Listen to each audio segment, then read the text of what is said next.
We've come to the final video on giving you inspiration for infantry units in your fantasy setting.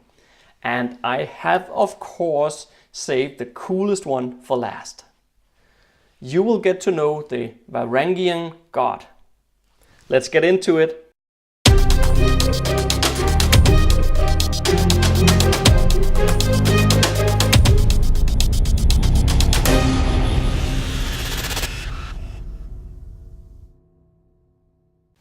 Hi guys, my name is Jesper and welcome to the Fane of Fantasy. This channel is all about giving you inspiration to master your craft and create fantasy that will truly immerse your audience. So instead of heading for England like the housecarls we covered in the last week's video, the Varangians were Vikings who went eastwards and southwards through what is now Russia, Belarus and Ukraine in the 9th and 10th century. They engaged in trade, piracy and mercenary activities until they reached the Caspian Sea and Constantinople. The emperor in Constantinople, Basil II was his name, he weren't too impressed by his native guardsmen due to their shifting loyalty. So instead, he decided to hire the Varangians as his personal bodyguard. Hence the name, the Varangian Guard.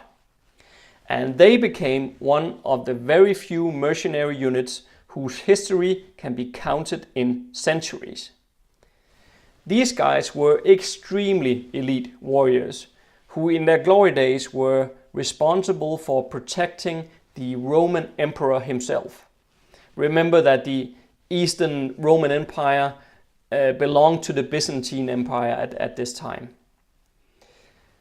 And unlike most mercenaries, they were dedicated, incredibly well trained, furnished with the best of armors, and most importantly, completely devoted to their lord. The Varangian Guard also distinguished themselves by not being subject to political and courtly intrigues, nor were they influenced by the provincial elites and the common citizens. The Varangians did also engage in war, and they created a fierce reputation for themselves. They took part in various encounters around the empire, and in the Battle of Biro in 1122, all the other troops had failed to break through a circled wagon train that surrounded them all. So instead, the officers called for the Varangian Guard, and although heavily outnumbered, they broke through the circle and slaughtered numerous enemies. That said, there is surprisingly little knowledge about how they actually functioned in battles, at least when it came to tactics.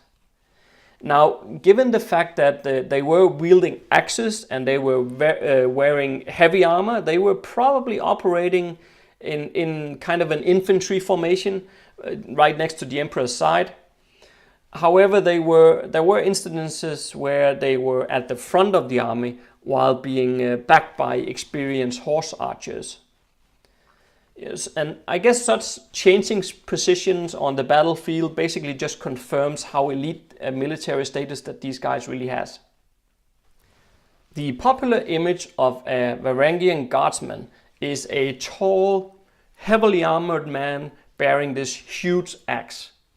Their weapons being a deadly two-handed weapon with a long shaft, as you know it from Danish Vikings. The Varangian Guard was also involved in policing the streets of Constantinople. And they did acquire a rather brutal reputation by enforcing strict laws and arrest the political opponents of the emperor.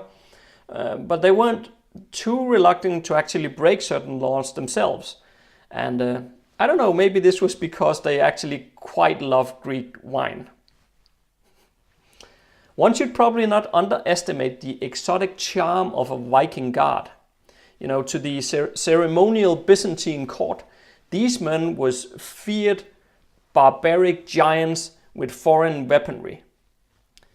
I don't know, at Basil II's time there were more or less 6,000 members of the Varangian Guard, but by late 13th century the numbers were probably dropped to 3,000 men. What do you think of the Varangian Guard? Do you agree that they are a good pick for this fourth video? Let me know what you think in the comment section below, and even better, if you know of a better infantry unit than the Varangian Guard that we can use for inspiration, then please include that too. Don't remember to like this video and share it with a friend. So how do we make a unique infantry force based on these Varangian Guards? We could have them kind of go rogue. I mean, they have direct access to the ruling elite, and they certainly have the strength to make a serious dent in power structure if they truly wanted to. On the other hand, we have established that they are very loyal, and we stick to that. If we stick to that trait, then it would require quite a lot of heavy lifting on our part to kind of convince our audience why these guys would actually suddenly rebel.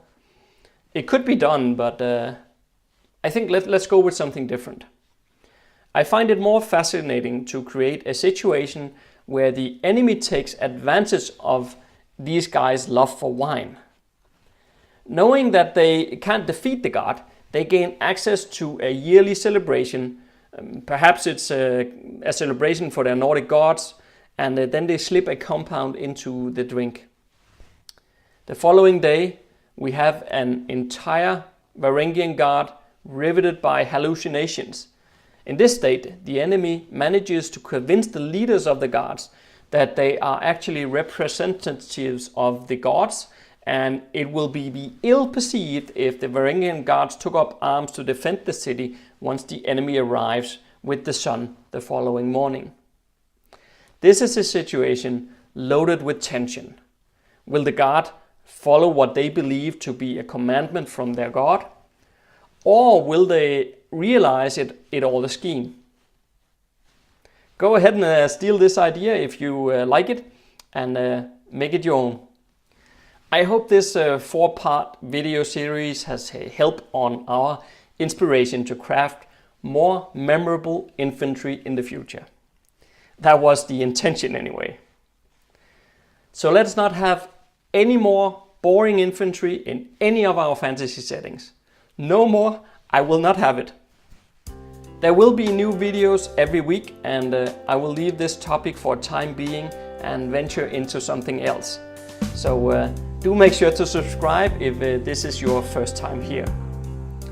If you haven't checked out Patreon yet, then I encourage you to do so. For as little as $1 a month, you will get into the reward program. Stay safe out there, and see you next Monday.